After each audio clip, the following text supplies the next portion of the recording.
Don't expose it. I'm just kidding. Go ahead. Look.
Go ahead.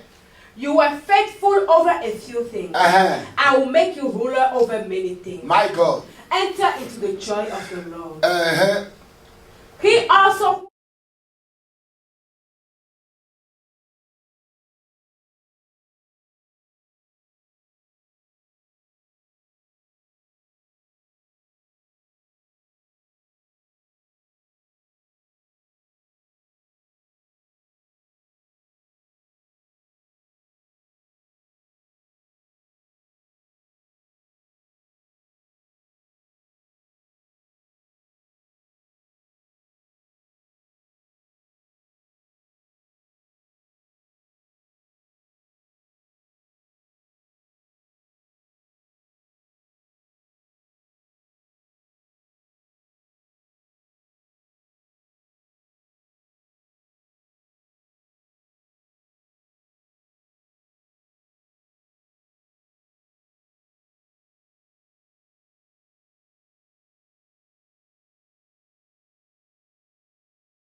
Father, in the name of Jesus, I thank you for this wonderful time in the Word of God.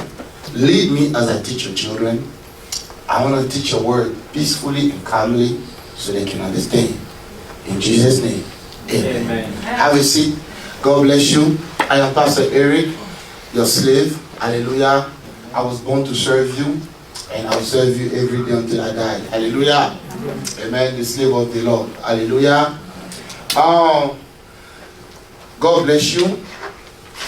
You see, sometime in life, you have to take a stock of your life. You have to take a stock. Is that how you say in English? Take a stock.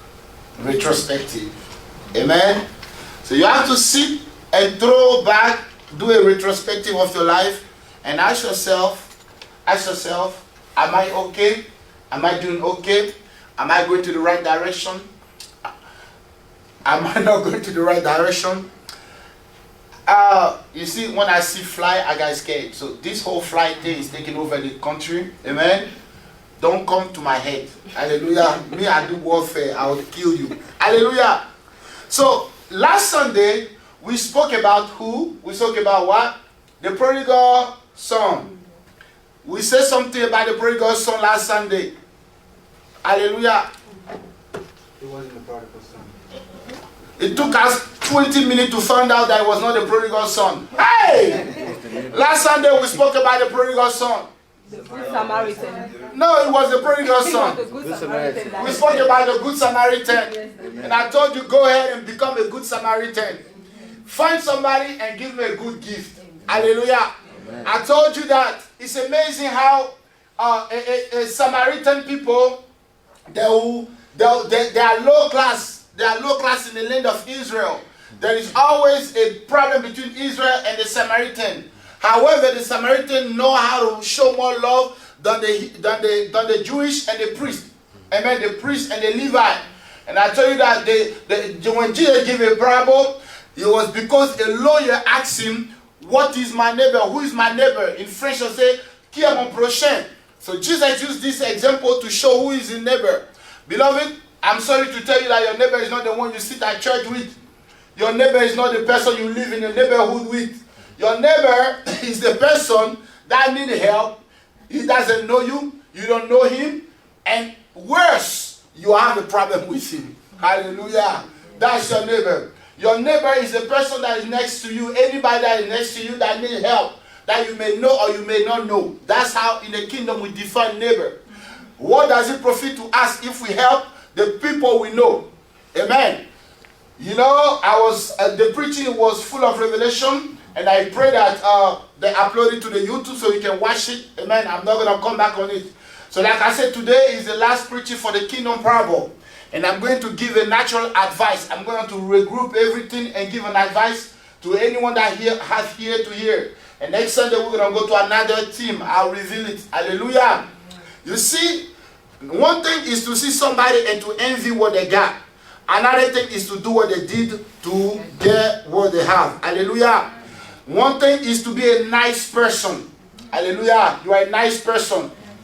Are you a nice person? Amen. Another thing is to be nice for the Lord, in the name of the Lord. Hallelujah. With a good character. Amen. You see, everyone wants to have great place, high places, place of honor. Who doesn't want to be honored? Who doesn't want to be in a good place of honor? Everybody wants to be in a good place of honor. Everybody wants to be called, I am the Obama of the land. Everybody wants to be called the Prime Minister. Amen. Who doesn't dream good about his life? Hallelujah. Amen. Everybody wants to be used by God to the very high level. Amen.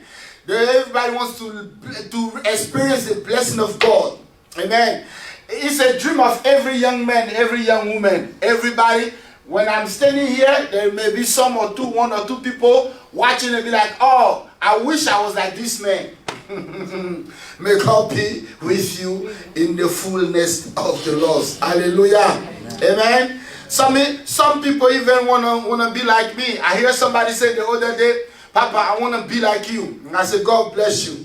If I inspire you that way. Amen. See, you see the title and the glory, but you don't see the work and the preparation. Hallelujah. You don't see the work and the preparation to get the title. Amen. You see, some sister wants to be married to a man of God. They want to be mama pastor. They want to be first lady. God bless you and God be with you. Is there anyone here that wants to be married to a pastor?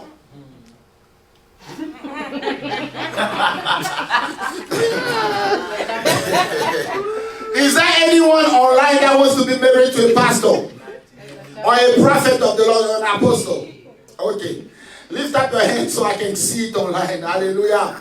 Amen. Is there anyone that wants to be like Apostle Guy, Dr. Martin, or myself? One thing that I have to tell you, good luck. Hallelujah. Amen. Amen. For those that know me, I am a very advocate of service of God, servant of God. If you know me, I'll always push people serve God. That's me. Somebody else may talk about anything else but me. That's my message. That's something that I do. To me, I tell people all the time, you cannot be around me and not serve God. It's impossible. If you don't serve God, you serve the devil. If you are not busy for God, you'll be busy for the devil. Amen. And if the devil use you, I tell you, you're gonna escort him to the fire. Hallelujah. Amen. And if you serve God, God is going to bless you. Hallelujah. Amen. Amen. So here's we are facing two tests. Those tests are about the same test. Amen. They're about the same test in two different books. We don't know if it's the story that of Matthew that Luke took and transformed it, but we don't know if it's the story of Luke that Matthew took and transformed it. We don't even know if those stories were told in a different place. But one thing that we know, the reason why we studied the kingdom parable was to study the kingdom and how the kingdom works. And I've tried it. There are many. The Bible can never run out of revelation. No later than yesterday, I was reading my Bible and I found another revelation. I tried to share it to Elder and he did not understand me. Hallelujah. I found out that bread was the first food ever that men could make. Bread. Amen. Bread. Anyways, hallelujah. So you never gonna finish preaching the Bible, the whole kingdom parables. That's what I've seen. That's what the Lord showed me. It does not mean that God cannot show you something else. So now the kingdom parable is just how Jesus uses a story to represent his kingdom. Hallelujah. To represent his kingdom. So if you want to know the kingdom of God, you want to know the kingdom of heaven. Actually, the kingdom of God is where God lives, and the kingdom of heaven is the manifestation of the kingdom of God on earth. Amen. So then, if you want to know how it works, you got to read the kingdom parable. Go back to some of the preaching. Listen to them again, and God will bless you. Now watch this. Those stories are the same story. Today, I wanted to talk to you about, in a series of the kingdom parable, I wanted to talk to you about the talent, the qualities of a good servant. What are the qualities of a good servant? Amen. Somebody asked me the other day, Pastor, what is to serve God? To serve God is to make yourself available for the service, for God to use you for the people. To serve God is to make yourself available for God to use you, amen, for the people. That is to serve God. To serve God is to use your gift, your talents, and yourself, everything you have, amen, to please God. Amen. To respond, to answer to the assignment of God. That is to serve God. Hallelujah. Now you have to remember that we are stewards of everything God gave us. In another word, God gave us talent and gift, even our life, our bodies. We are stewards. In another word, we manage it. It doesn't belong to us. Even the job we got is for God, but God give us the job. The land we build our house on, the land belongs to God. But God give us a piece of the land, and the house even belongs to God. Hallelujah. The Bible said the earth belongs to the Lord, and it's full of the earth belongs to the Lord. The heaven and earth belongs to the Lord. So everything belongs to God, and we are just steward of it. Hallelujah. I want to let you know that nothing belongs to you. Everything belongs to God. So what are the qualities of a good servant? The Bible said that a master going to another land, he called 10 of his servants. Elder Freddy, Papa Angelo, Mama Gisma, Jackson, Khadija, Boutros, Philip,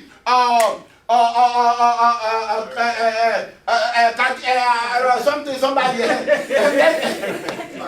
Farida, and then he put them together, 10 of them. And the Bible says he gave them 10 minas. Minas is a currency, but it's a currency of weight. In a Hebrew time, when they say shekel, and they say minas, it's not as if the value is brought by the weight. Amen. So the heavier it is, the more it is. So 1 minas is about 5,000 at the moment, I believe. Amen. So the Bible says he give them 10. In another one, for each seven, there were 1. Now when he gave them to them, he told them, go ahead and do business with it as I come back, and I'll see how much you make profit. Now each one of them went. The first one, on the 10, he made on the one he made 10 profit. Amen. 10, he won 10 more minutes. What he did, I don't know. Maybe, I don't know how he invested, but he made profit. And the second one and the third one. And every time when they come, he was happy. The master was happy, and the master will bless them. Now he came to the last one. He said, look, I have not made any profit. What you gave me, I put in a handkerchief, and I put it somewhere. My God. And the anger of the master arose, and he cursed him some kind of way and threw him somewhere out there. The second parable is about the same thing. The Bible says he called 3 people, Mama Gisma, Elder Freddy, and Jackson. He said, you 3 come here. To one, he gives 5. To one, he give what? 2, right? 2. And to the other one, he gave 1. The Bible says, according to their abilities. And then they went on. And he did not give them instruction, but then they went on. They were supposed to multiply. The first one that received 5, he multiplied it and received 5 more, right? So he has 10. So he has what I call, is it 100% profit or 1,000% profit? 100% profit. So he made 100% profit. Now in the first story, he received 1 minas, and then he made 10 more minas. So it's 1,000% profit. My God. So in the second story, he made 100% profit. In the second story, the second guy, he received two talents. Those 2 talents, amen, those 2 talents, he made up 2 more. So that means that's 100% profit. Now the last one, the one that received 1, the Bible says he went and dig and put the money in it, thinking that the money is going to grow a tree. Amen. So you see, the problem is not the talent. The problem is not the master. The problem is what you did with the talents. The problem is what you do with God, with what God gave you. 8 qualities or 9 qualities or many qualities of a good servant. And I'm going to close this whole series with that. You see, I serve God. Every night, every day, I sit down and I project in my mind and I ask God, what have I done that was not right? What have I do that is not that I shouldn't do? What have I said that I shouldn't say? I go home and I listen to my own preaching.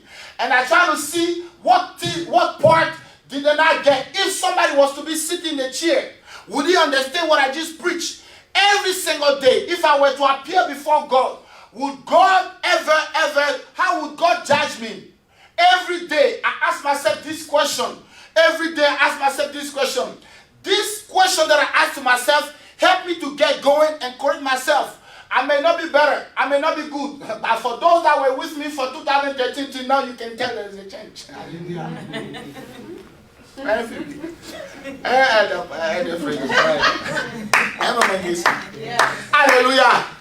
The first quality, number one, the first quality of a good servant, God must call you.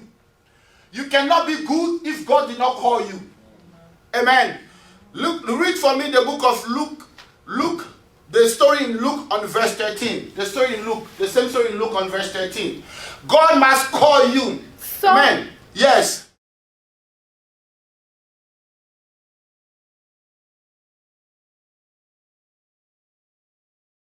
If God called you, that means he knew you or he knows them. If God called you, that means he knows you. Hallelujah. If the master called them, that means he knows them. Clap your hands for Jesus. If God calls you, that means he knows you by your name. Amen. Before you can ever be a servant of God, God must call you. Amen. He called you individually through a spiritual father, through a dream, or through a church. But one way or the other, God must always call you. Amen. God must call you, and then he gives you an assignment. If God truly call you, you can never quit, no matter what. At this time of the pandemic, I don't know, we are melting, it is hot. Now why? Do something before I do you something. Now watch this. Elder, at this time of the pandemic, many churches are closing and many pastors are quitting. In 1 year, at least 10,000 pastors, millions of pastors quit, and others are ordained. And I'm like, bruh, what are you quitting for? If God truly called you, you cannot quit. You never quit. When you can tell God called somebody to do something when they never quit. If you see somebody quitting something, that means God never called him. He called himself. Actually, it was text message. Amen. When God called you, he give you an assignment. Now he give you also a strength. Why? Because God knows that in the call there will be lows and there will be highs. So therefore, the calling of the Lord is accompanied or whatever, pushed by the strength of the Lord. The Bible says he called them. Gisma, come here. Farida, come here. Ejakusko, come here. You come here. He called them by the name. When he called them, he gives them an assignment. You cannot be a good servant if God did not call you. Now, some people, God called them, and what they did is they are doing the wrong thing.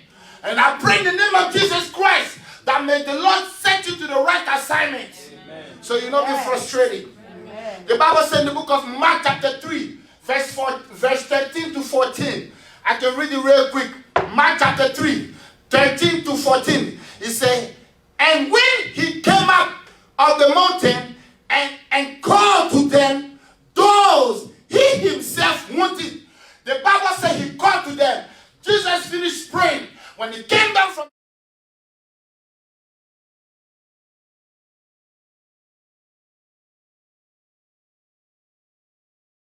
that's why when I wake up in the morning, Papa Angelo, I am happy because I know God called me. I had many reasons to quit, but I never quit it. Then I know that God truly called me. Amen. Hallelujah. Amen. He said, then he called them, and then the Bible said they came to him. God, come here.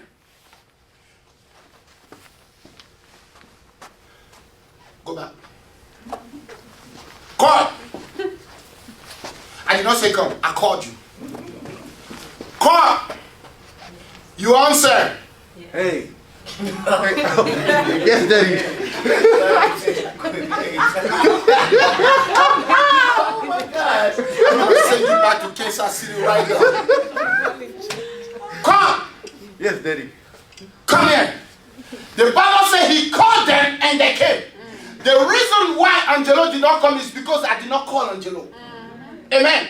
The reason why God came is because I mentioned his name. The reason why you are sitting here today is because God did not only call you, he mentioned your name. When he called you, he mentioned your name and he said, come here. Hallelujah. So it's important that if you want to be a great servant of God, God must call you for that thing he prepared. Thank you. Hallelujah. Clap your hand for Jesus Christ. And then on verse 14 of Mark chapter 3, he said, then the Bible says he appointed 12.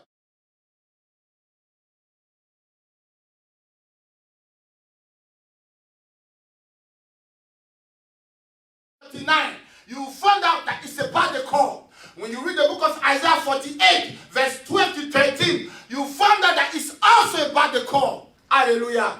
Number two.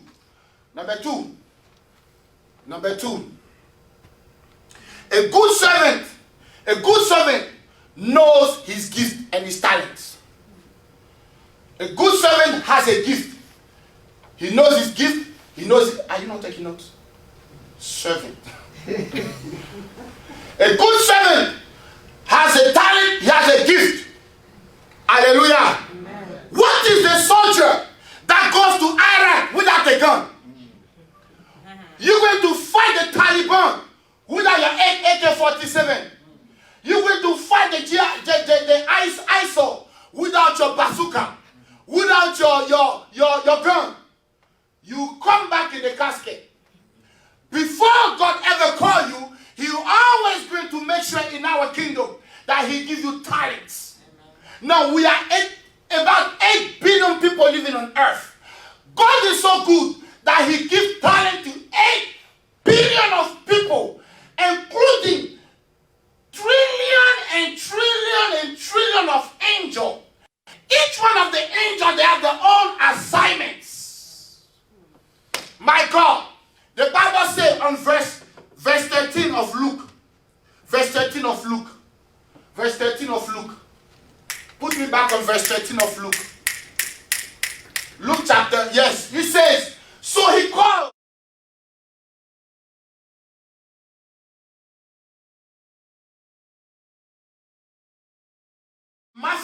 Matthew 25:15. The Bible says He gave them talents. God gave you a talent. Hallelujah. Amen. He gave you a talent. God gave you a gift. God gave you an ability. Every citizen of the kingdom has an ability. Something you do better than I do. Something you do, somebody does better than you. Everyone in our kingdom, in order to be a good servant, they always have a talent. They always have an ability. He said, here is 1 minute. Take it and then go to business. How can you do business empty-handed? So God must give you something with which you do business with. God gave me a talent to cast out demons. God gave me a talent to pray intercession. Can pray more than anybody else. I'm not bragging, but it's a talent. So I can help people that cannot pray. In the kingdom, God always gives talent so you can do His business. God always give gifts. The question is, what are you doing with it? Hallelujah. You see, good servants of God always respect and value what God gave them. You must respect and value what God gave you. Back then, 1 minute is $5,000. I believe, if I don't mistake. Amen. Are you going to tell me that $5,000 today is nothing, is no value? You got to respect the gift God gave you. And if you can't find it, I'll help you. Ephesians chapter 4, verse 7 to 12. I don't know, are you doing something? Did you crack the one in the back? The back like put it like 60. The one in the middle. Hallelujah. Ephesians. What does Ephesians say? Ephesians chapter 4, verse 7, it says, but to each one of us, grace was given according to the measure of Christ's gift. Hey, Yakaba. It said, for each one of us, grace was given.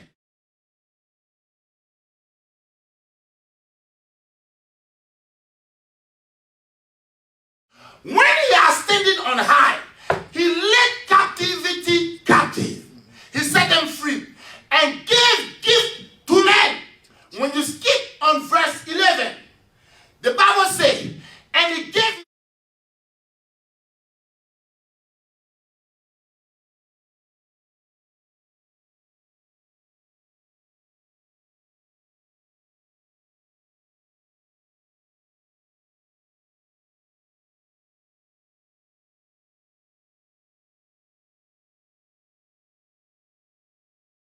To be a good servant is to edify the body of Christ.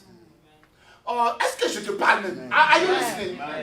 You must be an edification for the body of Christ. When the body of Christ, which is the church, sees you, they are happy. Because when they see your gift, they say, this is what we need. Am I communicating? So you must edify the body. Okay, God bless you. You are blessed. Amen. The Lord say you are blessed. Amen. Receive the blessing of the Lord. Amen. Blessing will follow you. Amen. Blessing will come after you. Amen. That's what you love, right? Take it. The Bible says you have received gift for the edification of the body of Christ. Mm-hmm. You are edifying the body of Christ. Amen. Hallelujah. Number 3. Mm-hmm. Number 3. When you read the book of Luke on verse 18, the one we read before. Watch this. Watch this.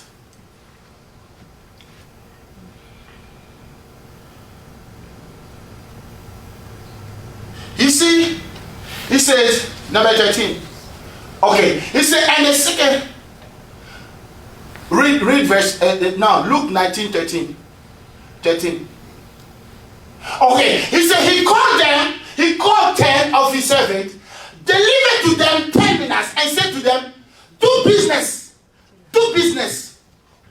The fact that you do business is an assignment. You know, sometimes you have to wake up in the morning and say, God, what do you want me to do? It's an assignment. Hallelujah. Can I tell you something? If you find yourself not happy and you don't know why you are not happy, ask yourself, am I making the king happy? Oh, this is a blessing right there. That was good right there. People online, how you follow me? If you follow me, say amen. When you wake up in the morning and you say, I feel like I am not fulfilled. Let me tell you something. I recorded a video yesterday and I was meditating with the Lord. And then I asked God, okay, He gave me my spirit. No, the Lord asked me, do you know some people that feel unaccomplished? That feel like they are not doing anything, they are not moving any further in life? Have you ever felt like that? If you are here, feel like, lift up your hand so I can see you. You never felt like that. God bless you, my friend. This one. God bless you. You never felt like that. Your life was on the roller. You know why? And the Lord gave me 3 answers. He said, okay, first of all, if you feel unaccomplished, that means you are not doing business with me. You are not doing business with the Lord. That's one. If you feel unaccomplished, it's because maybe you are doing business but you don't feel it. Watch this. He said, for example, somebody that is in a car going to Washington, D.C., leaving Omaha to Washington, D.C. He's in a car with somebody, right? He's in a car with the passenger or some people in the back or some people in the front. The car is moving, but he's not. The 2 people in the car are not moving. Am I communicating? We are in the car. We are in the car. If it's Farida next to me, she's not moving. Farida sit next to me. We are not moving in the car. We sit in the car. But the car is moving. So sometimes when we are in our own mind, we may judge that we are not moving. Watch this. We may be in the same box, in the same church. I see you every day for 2-3 years. In your mind, you are not moving because you see me every day. But there are some people outside. When they see you, they'll say, hey, you are changing. You are growing. Something has changed about you. This is when you realize that your life is changing. God is taking you to an assignment. So don't feel like you are not moving when you are serving God. It came to me one time. I was saying to God, I don't think I'm doing anything. I don't think that my life is changing. God said, look, you are looking your life in the perspective when you are in the car. When you are in the car, the bar of water is not traveling. It's not moving. It's steady. The backpack is not moving, steady. But the people from the outside, they see you going speed. Oh my God. I'm preaching to myself. Yes, you are. God bless you. Amen. So when God calls you, He said, do business. Number 3, when God calls you, give you assignment. Sometimes ask yourself, God, what did you send me here for? I know what you gave me, my gift. You call me. But then I don't know what's my assignment. Hallelujah. Can I tell you a story in the Bible? When you take the book of 1 Samuel chapter 10, verse 20-24, 1 Samuel chapter 10, 20-24, before. The Bible speaks about Saul, King Saul. They have already anointed him as a king. He already received the call. He also received the assignment. Now guess what happened?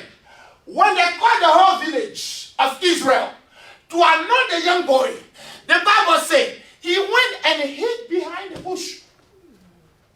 He's running from the business God called him. And the Bible said, they inquired from the Lord. And they said, where is the king? Because we are looking for him. And the Bible said, bring the house of Israel. They look in the house of Israel. They said, let's read.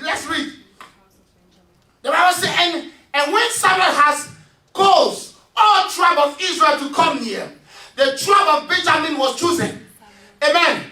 When he caused the tribe of Benjamin to come near by their families, the family of Mach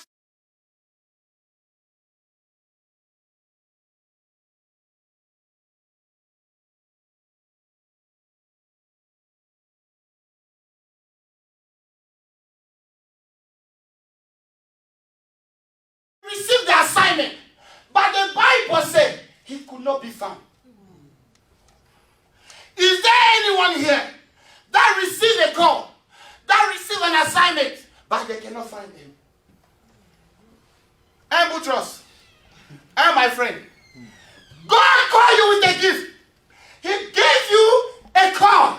He said, come here, you do this, but you are nowhere to be found. Looking for a keyboard player. We don't find a keyboard player. Nowhere to be found. Looking for the usher. We don't find the usher. Nowhere to be found. Looking for the janitor to clean the outside. Nowhere to be found. Looking for the guitar player. Nowhere to be found. Looking for, I don't know. At the moment we are speaking, the Lord is looking for some people, but they are nowhere to be found. They are like King Saul. On les cherche, on les trouve pas. The quality of a good servant is to always take on assignments. Nowhere to be found. Look, it's not about the size of the church. It's about the position you are making, you are doing. Mardochai was at the door of the kingdom. He was at the door of the kingdom. Mardochai was at the door of the kingdom. But yet, even when he was at the door, he was able to stop a coup against the king. It's not about being the inside of the courtyard of the king. It's about being at your position. The Bible says Saul was nowhere to be found. Hallelujah. Therefore, now they have to call on the Lord. Oh God, where is the king?